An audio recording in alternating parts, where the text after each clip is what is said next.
경제학의 분석 방법 보도록 하겠습니다. 경제학의 분석 방법. 경제학은 우리가 인간을 연구 대상으로 하고 있습니다. 인간의 합리적인 경제 활동을 연구 대상으로 한다. 비합리적인 경제 활동도 대상으로 이제는 삼고 있는 부류가 있다, 이렇게 말씀을 드린 적이 있죠. 그 행태 경제학이라고 얘기하죠. 근데 일반적으로는 우리가 전통적으로 내려오는 그러한 경제학은 인간의 합리적인 경제 활동을 대상으로 합니다. 인간을 대상으로 하기 때문에 사실 좀 어려운 면이 많습니다. 실험이 불가능하죠. 과거에 있었던 일을 가지고 분석해야 되는데 과거의 것이 미래까지 그대로 연결될 것이다라는 보장이 없기 때문에 예측하기가 상당히 어렵다. 이런 문제가 있죠.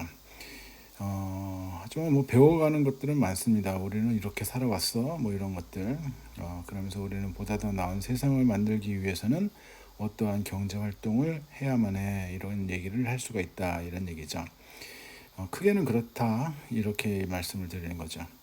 우리는 이 경제학에서 인과관계를 분석을 합니다. 어떠한 원인이 있으면, X라는 원인이 있으면 Y라는 요소에 어떠한 영향을 미칠까, 이러한 것들에 대해서 우리는 분석을 할 수가 있다라는 거죠. 이것이 분석이 되는 거죠.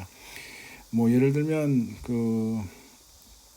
이렇게 좀 밑에 보게 되면 닭이 울면 해가 뜬다, 이렇게 쓰여져 있는 극단적인 예를 볼 수가 있죠.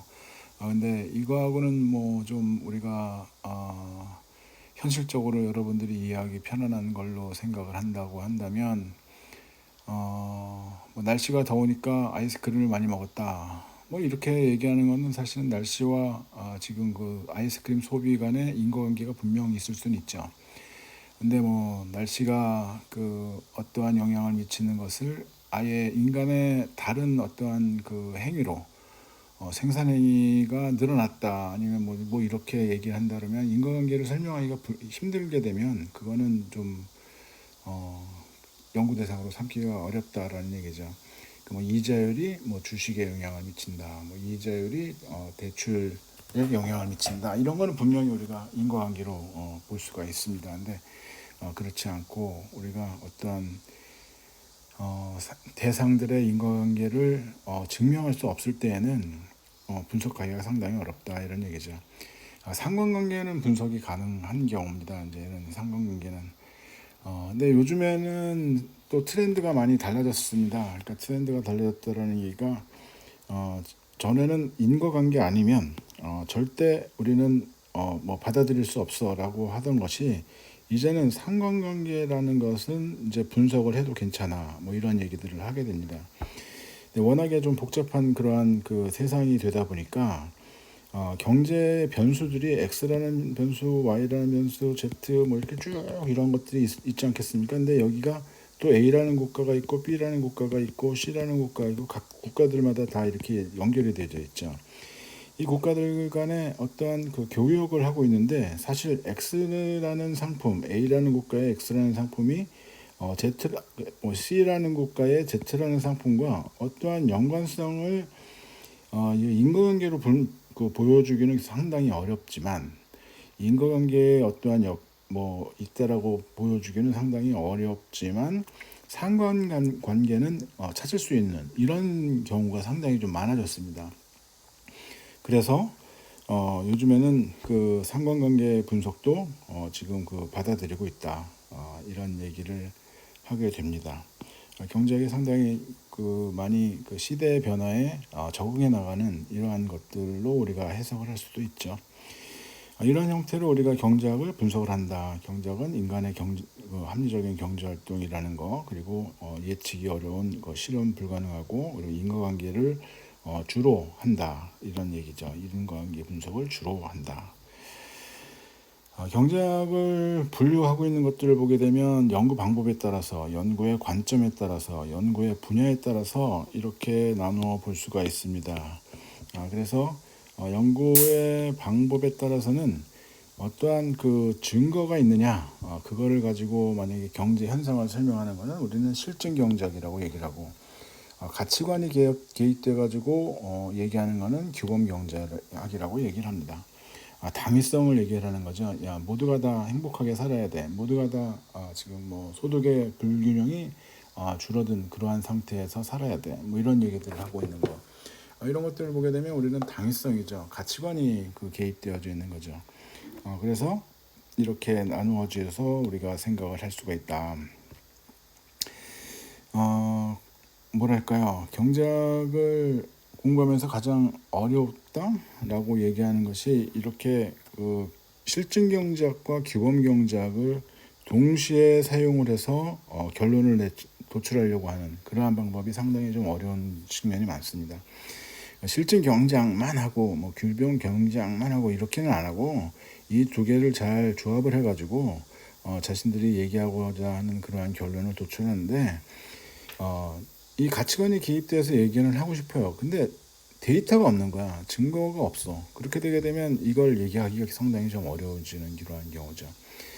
근데 증거를 보니까 자신이 갖고 있는 가치관과는 대치되는 그러한 뭐 경향이 있어. 그러면 또 자기가 쓰고 싶지 않은 그러한 경우들도 생기고 이러한 얘기들을 우리가 많이 보게 됩니다.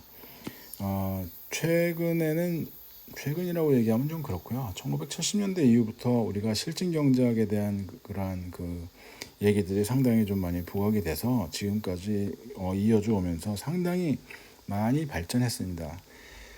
지금 뭐 컴퓨테이셔널 이코노믹스라고 얘기하는 것들도 생기고, 그러니까 뭐 수리 통계를 통해서 지금 뭐 아주 수치를 분석을 정확하게 해서 지금 그 경제 현상을 설명하는 그러한 것들 보게 되는 거죠.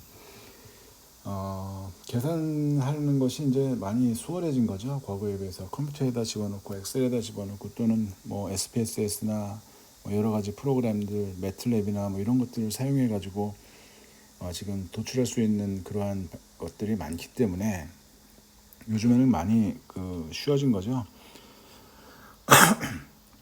그러다 보니까 이 실증 경제학이 계속 발전해 나갈 수밖에 없는 경우고, 인간의 가치관이 개입됐다. 인간의 가치관에 대해서 생각을 해보다 본다면 사실 그렇게 살면서 몇백 년 동안 그렇게 크게 많은 변화를 가져온 거는 없지 않을까 이런 생각이 됩니다.